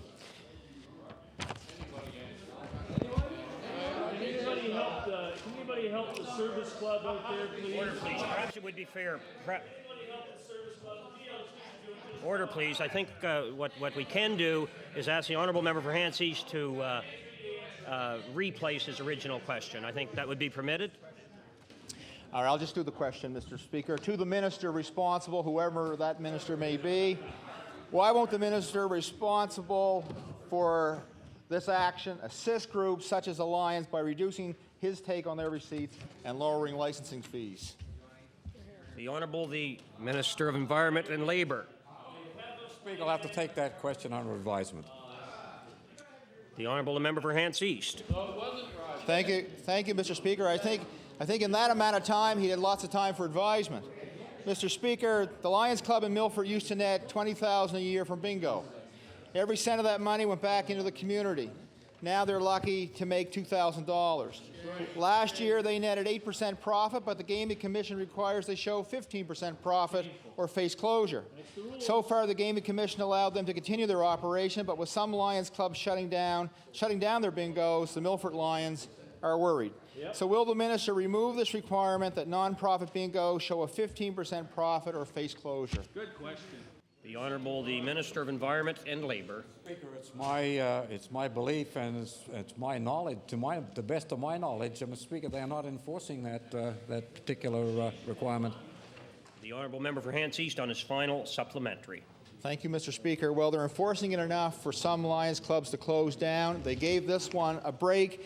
And the minister, I'll jog his memory because in 1996, the member for Hants West touted a Tory opposition bill that called for the removal of this 15% net profit requirement for bingos. Who was that member?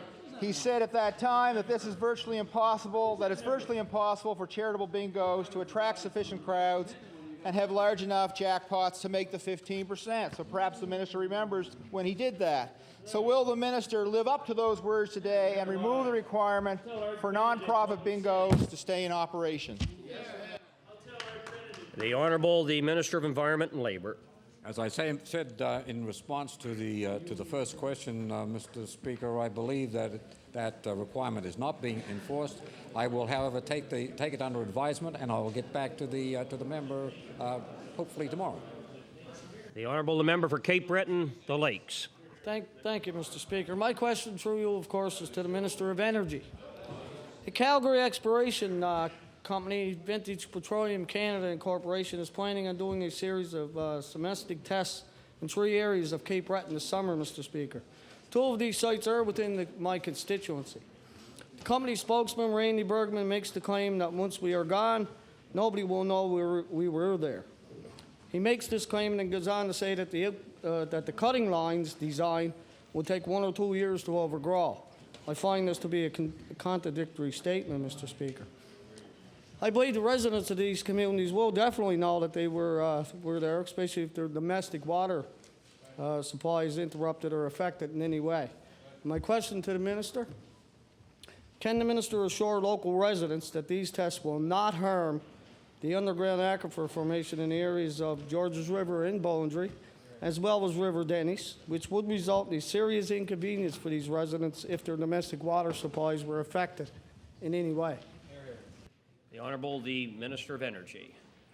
Thank you very much, Mr. Speaker. And certainly Vintage are very much aware of the fact that there are citizens concerned about their water supply and if there would be any effect. And to speak to that and hear those concerns and answer those questions, I believe Vintage will be holding open houses in those communities starting tomorrow night to hear the citizens' concerns.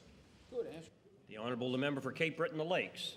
Thank you, Mr. Speaker. Actually, they begin tonight and tomorrow night, and it's convenient that all members are in this House during these meetings, Mr. Speaker. My second question will be to the Minister of Environment and Labour. All local residents of this rural area can obtain their domestic water supply from wells, Mr. Speaker, which are supplied by an extremely unique underground aquifer formation.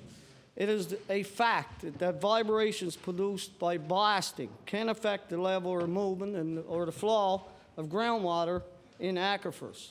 This could be a threat to local residents' water supplies.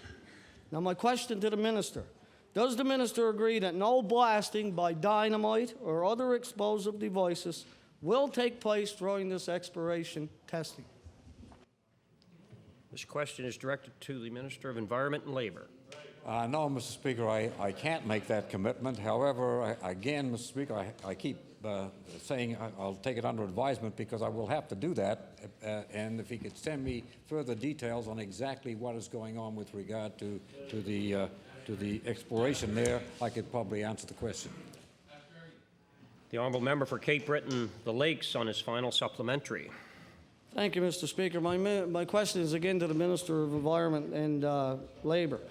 As Minister of Environment, the Minister is ultimately responsible for the protection of domestic groundwater supplies throughout Nova Scotia, including these areas, Mr. Speaker.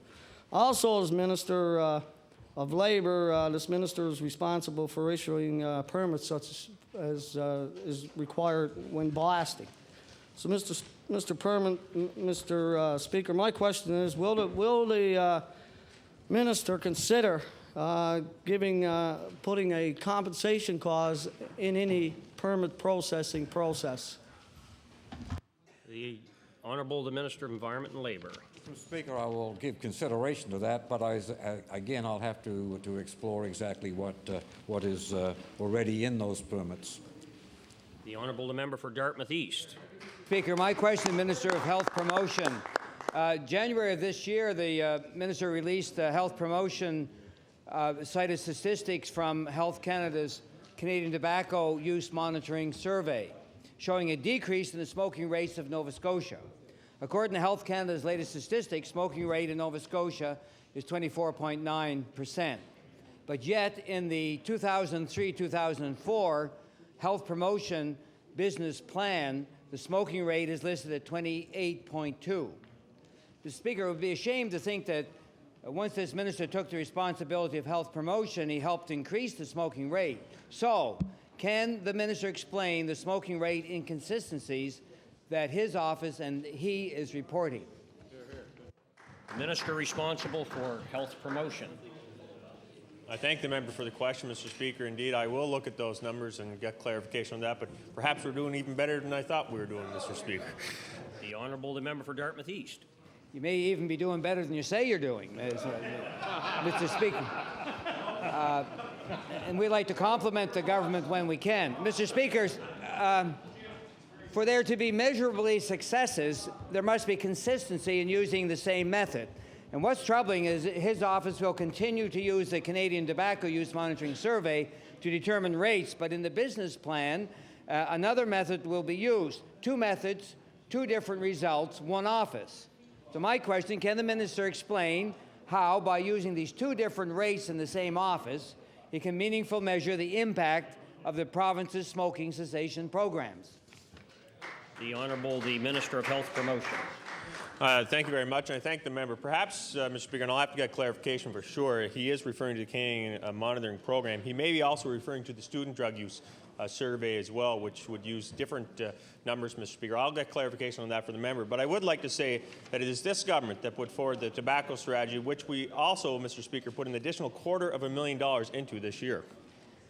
The Honourable the Member for Dartmouth East on his final supplementary. Yeah, Mr. Speaker, he's almost getting up there where the Premier promised 2 years ago up in Cornwallis. So you're making progress, Mr. Minister.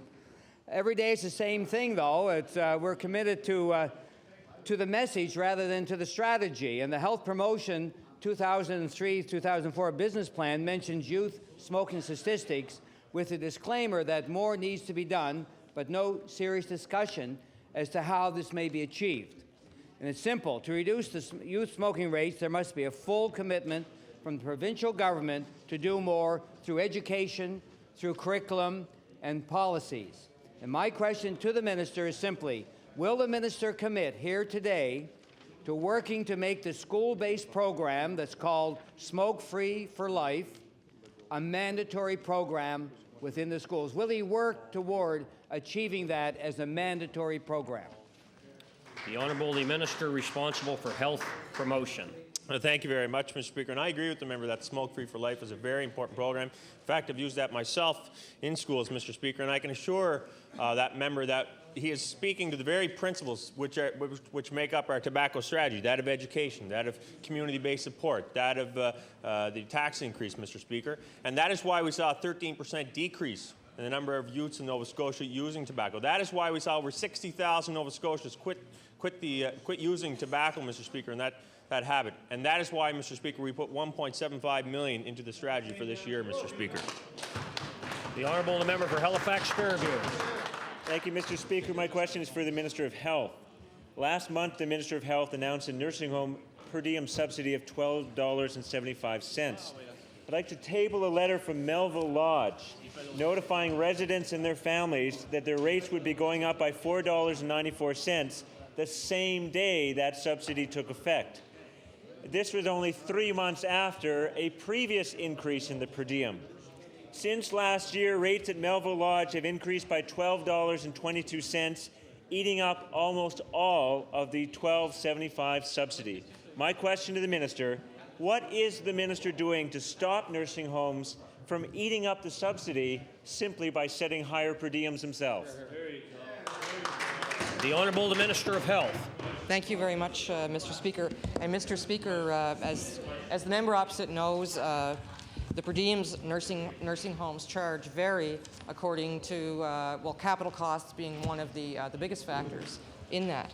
And what we are doing, Mr. Speaker, with our plan is over 4 years, paying more each year so that in the end, all the medical costs will be paid for residents of nursing homes. And at the same time, Mr. Speaker, we are also working to remove the assessment process. So in the end, even though nursing home per diems may increase for various reasons over time, the effect will be less, will be blended across the province. So, Mr. Speaker, we do have a plan. We have announced it. It is not a plan that will never see inflation increases, but it will be a much fairer plan for all seniors in nursing homes. Thank you, Mr. Speaker. Honourable Member for Halifax Fairview. Thank you, Mr. Speaker. Whenever I hear that minister sidestep a question, I know I'm onto something. Ernest Taylor of Bridgetown has spent over $300,000 in the last 9 years to care for his wife at Mountain Lead Lodge. Since last year, rates there have increased by $15.45. It surpasses the new per diem subsidy. In fact, per diem rates have increased at almost every single nursing home in Nova Scotia last year. So I'd like to ask the Minister of Health again, what is stopping the nursing homes from pocketing the new $12.75 subsidy when that subsidy was intended to provide just a little relief for long-term care residents and their families? The Minister of Health. Thank you. Thank you very much, Mr. Speaker. And I'm sure the member opposite knows that those nursing homes that are for-profit nursing homes operate on a very slim margin, Mr. Speaker. And what we are doing is we look at their business plans very carefully to see that what the member opposite is talking about is not happening. Thank you, Mr. Speaker. The Honourable Member for Halifax Fairview on his final supplementary. Speaker, this reminds me of the Minister for Insurance. Whose side is that minister on? Is she on the side of the nursing homes, private for profit, or is she on the side of the residents and their families, Mr. Speaker? Mr. Speaker, that minister's answer I find almost incredible. So what I'd like to do is ask the minister this simple question. Does the minister find it acceptable that nursing homes are raising their rates to swallow up entirely the new per diem subsidy? The Honourable Minister of Health. Thank you. Thank you very much, Mr. Speaker. And Mr. Speaker, the member opposite likes to use his own weapons of mass distraction over there. Mr. Speaker, the nursing home rates are going to go up over time, whether they're for-profit or not for-profit. That is one of the reasons that we are moving to reduce first the medical care costs and then to even out the room and board costs so that the nursing homes are affordable for all seniors and so that all seniors benefit, including the ones the government is already paying all costs for, and the 20% that we are not. That's why we've adopted the plan that we've adopted. Thank you very much, Mr. Speaker. The honourable member for Cape Breton Nova.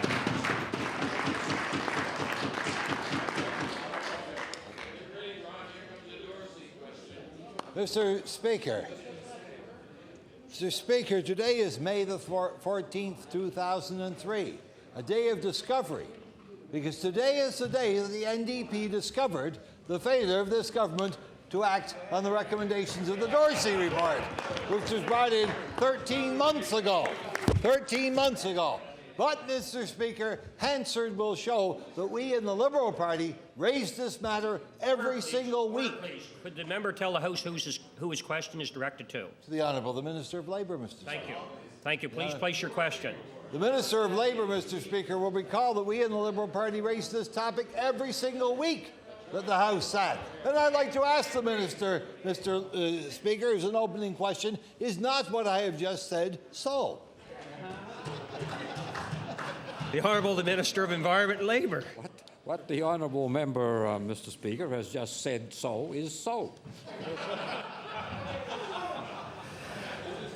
The Honourable the member for Cape Breton South. North, I'm sorry. Nova. As a first supplementary, let me ask the Minister of Labour. He has the floor, and maybe he'd like to explain why it is that the government has taken so long to take any action on the content of that report that they got 13 months ago. Why did it take so long? The Honourable the Minister of Environment and Labour. Mr. Speaker, I'll have the opportunity to expound on that perhaps later, but I think the honourable member's been in this House long enough to know that matters connected with the Workers' Compensation Board are very, very slow movers.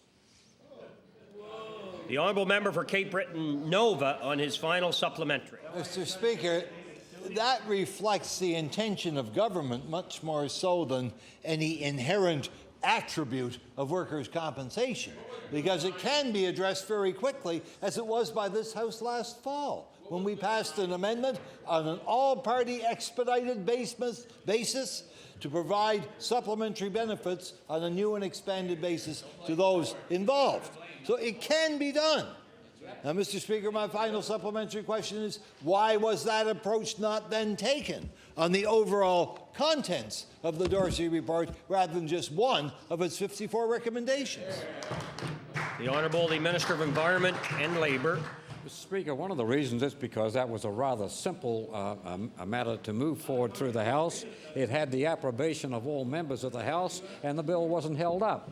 However, Mr. Speaker, when you get into changing items in the Workers' Compensation Act that affect both workers and employers, then, Mr. Speaker, I suggest that you get into rather treacherous waters, because I've had some experience with workers' compensation bills in my time in the House as the honourable member. I've had time, Mr. Speaker, as you have, traveling around the country, meeting people and speaking as a member of the Select Committee of the House on workers' compensation. And, Mr. Speaker, the variety of opinions that come forward during those ventures into the nether regions of Nova Scotia are very varied, Mr. Speaker, and very, very difficult to translate into policy. I can tell the honourable member, though, to make it short, Mr. Speaker, that we are moving on the Dorsey report, and we do hope to have in this House, and I hope to bring it forward myself in the House this fall. The time for response for that question has expired. The Honourable Member for Cape Breton, the Lakes. Thank you, Mr. Speaker. My question through you, of course, is to the Minister of Fisheries. Mr. Speaker, in late summer and fall of 2002, oyster stocks in Bedore Lakes have been attacked by a parasite called MSX. Since September, oyster mortalities have been reported in the 80 to 90% range from the affected areas. Local fisheries, fishers and growers have large investments in this industry, Mr. Speaker. My question to the minister is, has the minister requested a compensation plan from the federal government to eliminate the financial hardship being experienced by this industry on Bedore Lakes? The Honourable the Minister of Agriculture and Fisheries. Thank you, Mr. Speaker. Mr. Speaker, the member opposite brings forward a very significant issue in terms of MSX and its impact on the oyster fisheries. We've been working closely with the counterparts in the federal government to try and resolve the issue. The fact is that we may well have to deal with MSX into the future. In terms of a compensation package, that has not been discussed at this point. The Honourable the Member for Cape Breton, the Lakes. Thank you, Mr. Speaker. Now, direct my next question to the Minister of Economic Development, through you, of course, Mr. Speaker. And if I could ask the Minister on the replacement of the Millennium Forum in North Sydney. I know the Minister is actively pursuing this file, and I'd appreciate an update as to the replacement of the aging North Sydney Forum. The Honourable the Minister of Economic Development. Mr. Speaker, as the honourable member knows, there was an application brought forward from the Millennium Sportsplex Committee for funding. That is under the infrastructure program, and I would refer that to the minister responsible for the $1.5 million the province committed towards that initiative. The Honourable the Minister of Service Nova Scotia Municipal Relations. Thank you, Mr. Speaker. And we did, as the Honourable Minister indicate, we did receive an application from them. That application came in approximately last fall, I would say. They've had some time to work on that application, but that application has been in front of the committee, and it's approving with a favourable response to them. The member for Cape Breton, the Lakes, on his final supplementary. I thank the honourable ministers for that reply, Mr. Speaker. My next question is to the Minister of Transportation and Public Works. Now that springtime has arrived, and of course paving season is upon us, I would like to ask the Minister when the good people of Village Drive and Church Road and Bedore, as well as the people in other rural communities throughout Nova Scotia, can expect to see tenders advertised for street